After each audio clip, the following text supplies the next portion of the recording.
नमस्कार। दास्तान मध्य प्रदेश और छत्तीसगढ़ में आपका स्वागत है। आज हम आपको अनसुनी कहानियां सुनाएंगे क्रिकेट के शहंशाह कर्नल सीके नायडू के बारे में, जो मध्य प्रदेश और इंदौर के थे। कर्नल सीके नायडू भारतीय क्रिकेट के प्रथम पुरुष थे। यह बात क्रिकेट के संदर्भ में उतनी ही न्याय संगत है जितनी कि हॉकी के बारे में यह कहना कि मेजर ध्यानचंद भारतीय हॉकी के प्रथम पुरुष थे। कर्नल नायडू भारत के पहले सच्चे महान क्रिकेटर और वर्ल्ड क्लास बल्लेबाज थे, जो बड़े बड़े छक्के मारने में सक्षम थे।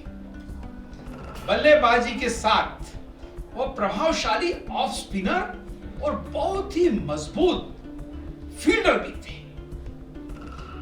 आज से 125 वर्ष पूर्व कोट्टारी सूर्य प्रकाश राव और सौभाग्यवती महालक्ष्मी गरु नायडू, जो देश में संतरों और गर्मी के लिए मशहूर नागपुर में रहते थे, एक बालक ने जन्म लिया जिसका नाम रखा गया कनकैया। इसका मतलब तेलुगु में होता है भगवान कृष्ण। उनके दादा कोट्टारी नारायण स्वामी नायडू ने उनको नाम दिया सीके। सीके यानी कोट्टारी कनकैया नायडू का जन्म आंध्रा से आए नागपुर में बसे परिवार में हुआ। तारीख थी 31 अक्टूबर 1895, जो भारत के लौह पुरुष सरदार वल्लभ भाई पटेल का भी जन्मदिन होता है। नागपुर में बसे मशहूर नायडू परिवार मूल रूप से आंध्र प्रदेश के निवासी होते थे। आपके दादा नारायण स्वामी भारतीय राष्ट्रीय कांग्रेस के संस्थापक सदस्यों में से थे और आपके पिता सूर्य प्रकाश राव नागपुर हाई कोर्ट के जज थे।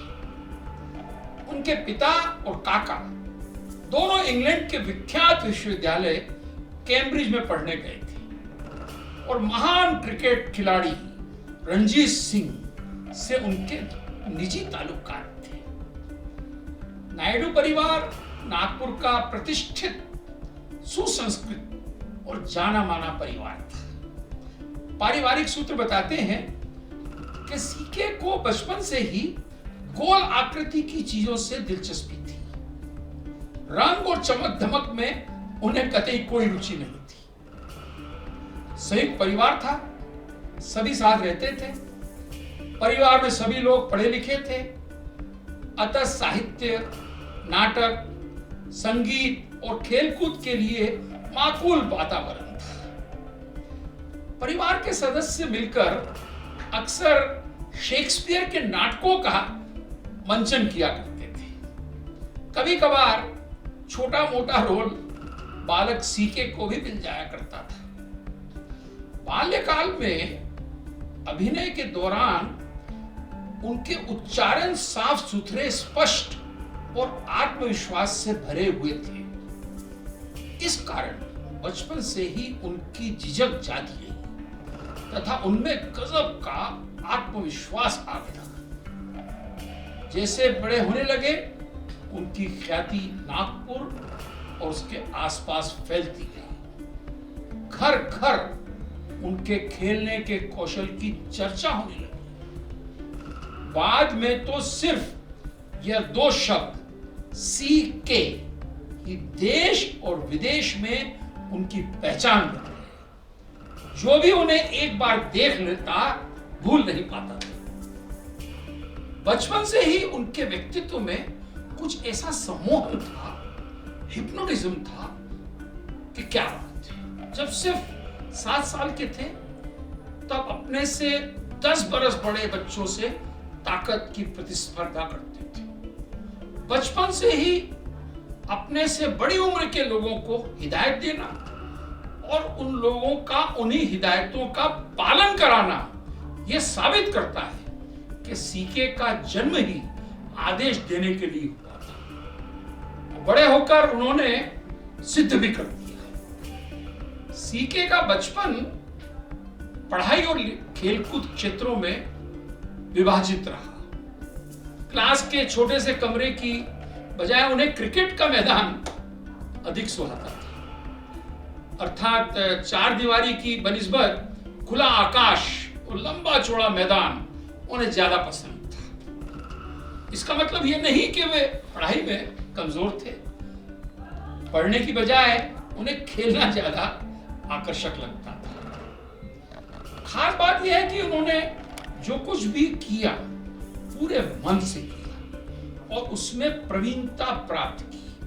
7 साल की छोटी सी उम्र में ही वे अपने स्कूल की टीम के लिए नागपुर की मशहूर बेडन शील्ड स्पर्धा में खेलने लगे। इस स्पर्धा में उन्होंने 4 साल में 10 सेंचुरीज लगाई और अपनी उच्च स्तरीय खेल प्रतिभा का प्रमाण भी दे दिया। सीके के पिता उनके खेल में गहरी रुचि रखते थे, अतः वो उनके निर्देशों पर पूरा ध्यान देते।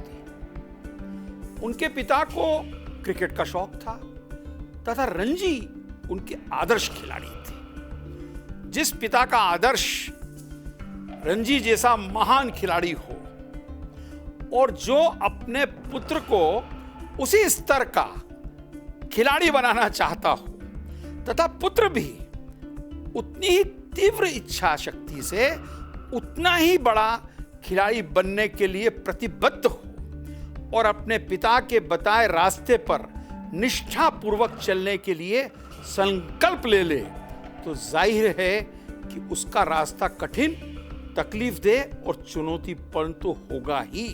सीके ने खुद स्वीकार किया कि मेरे पिता ही मेरे कोच थे। उनके सिद्धांतों पर मैंने हमेशा पालन किया, पर न जाने क्यों उन्हें शुरुआत में कुछ ऐसा लगा कि मैं डिफेंसिव खेल खेलता हूं। वो उन्हें अच्छा नहीं लगता था। उन्होंने मुझे यह सीख दी कि मैं हर तरह के विकेट पर, हर तरह के गेंदबाज पर जमकर प्रहार करने की मानसिकता विकसित करूं। तेज धूप व बरसात में भी खेलूं और अपने शरीर को सख्त और ताकतवर बनाऊं। सीके के पिताजी हमेशा कहते थे कि बल्ला है ही इसलिए कि उससे गेंद पर ताकतवर प्रहार किया जाए। पिता की यह सीख सीके की जिंदगी में इतनी महत्वपूर्ण साबित हुई कि इसने उनकी खेल शैली ही बदल दी। उनकी खेल शैली में आमूल परिवर्तन आ गया और वह एक डिफेंसिव बल्लेबाज की बजाय अटैकिंग बल्लेबाज बन गए। एक बल्लेबाज के लिए जो गेंद गुड लेंथ होती है उसे ही दूसरा बल्लेबाज हाफ वाली बना सकता है, बशर्ते ऐसा करने की उसमें क्षमता हो। यह रहस्य सीके को कम उम्र में ही समझ आ गया। अतः निर्धारित नियमों को मानने के बजाय उन्होंने खेलने के तरीके के खुद अपने ही नियम बनाए और उनके अनुसार ही वे खेले। सीके नायडू कहते थे कि तेज गेंदबाजी को खेलने के लिए ना तो लंबा कद जरूरी है, ना ही शारीरिक शक्ति। जरूरत है साहस और सही स्वभाव की। ऐसे वातावरण, ऐसी शिक्षा तथा ईश्वर द्वारा प्रदान की गई जन्मजात प्रतिभा की वजह से ही सीके आगे चलकर जगत के ऐसे अटैकिंग बल्लेबाज बने। उनके सामने गेंदबाजी करने में अच्छे से अच्छे गेंदबाज कतराते थे। सामान्यतः बल्लेबाज गेंदबाजों से डरते हैं, खास करके तेज गेंदबाजों से, किंतु सीके एक ऐसे बल्लेबाज थे जिनसे गेंदबाज डरते थे। खेलते समय बराबर गेंदबाजों पर हावी रहते थे। इनके इस ऑफेंसिव और अटैकिंग रूप के कारण अच्छे अच्छे गेंदबाजों की दिशा और नियंत्रण डगमगा जाता था। नायडू परिवार के सदस्य मिलजुल कर घर में ही मशहूर नाटककार शेक्सपियर के नाटकों का मंचन तो करते ही थे, उनके परिवार की एक क्रिकेट टीम नागपुर के क्रिकेट जिमखाना नामक क्लब के सभी सदस्य नायडू परिवार के ही थे। उसे नायडू क्रिकेट जिमखाना भी कहा जाता था। नायडू परिवार की ईश्वर में आस्था थी। सभी हिंदू धर्म समारोह पूर्ण मनाए जाते थे। परिवार के छोटे और बड़े सदस्य उसमें शरीक होते थे। यही कारण था कि सीके के मन में धर्म के प्रति श्रद्धा थी। वे संस्कार उनमें बचपन से ही पड़ गए थे। रामनवमी, जन्माष्टमी, दशहरा, दिवाली, राखी और होली भी वो मनाते थे और शिवरात्रि भी मनाया करते थे। वह अंधविश्वासी नहीं थे और ना ही कट्टर धर्मपंथी। उनका गेम जो था वो अटैकिंग टाइप का गेम था, यानी सिक्सर्स मारना तो उनका बिल्कुल यानी एक पहचान हो गई थी उनकी। जब भी वो ग्राउंड पे आते थे तो जनता चिल्लाती थी सीके सिक्सर सीके, और वो मार देते थे बिल्कुल। शुरू से ही बड़े फिजिकली फिट तो थे ही, एथलेटिक्स में बहुत अच्छा करते थे, हॉकी भी खेले, टेनिस तो रोजाना खेलते थे और बिलियर्ड्स भी, और क्रिकेट लेकिन खास उनका वो था मेन। उस टाइम में ना ये रणजी ट्रॉफी वगैरह नहीं हुआ करती थी, पेंटेंगुलर, क्वाड्रेंगुलर, यानी पेंटेंगुलर मतलब 5। क्रिकेट खेलना है, अब क्रिकेट खेलना है तो आपको कोई ना ये टूर्नामेंट्स में तो भाग लेना ही पड़ता है, तो इसलिए लेते थे। नहीं तो उनको ये पसंद नहीं था। ये बात फैल गई कि वो सीके नायडू है वो सिक्सर्स मार रहे हैं, तो इतनी जनता आ गई, सब के सब आ गए। कोई छत पे बैठा है, कोई झाड़ पे, पेड़ों पे बैठ के देखने लगे। एक सिक्सर पर ही लोग इतने खुश होते थे। उन्होंने एक के बाद मारते चले गए। कार्टून भी बनाया, और झाड़ पे बैठ के वो आदमी चिल्ला रहा सीके हमको मत मारो, इतने ऊपर तक गेंद चली जाती थी उनकी। मैंने यहाँ तक कहानी सुनी कि बॉम्बे में जो उन्होंने एक सिक्सर मारा तो बॉम्बे का जो टावर वो घड़ी टूट गई थी, और भारतवासियों ने ऐसा मैच कभी देखा नहीं। वक्त हो चुका है एक छोटे से ब्रेक का। ब्रेक के बाद क्रिकेट के शहंशाह कर्नल सीके नायडू की कहानी जारी रहेगी।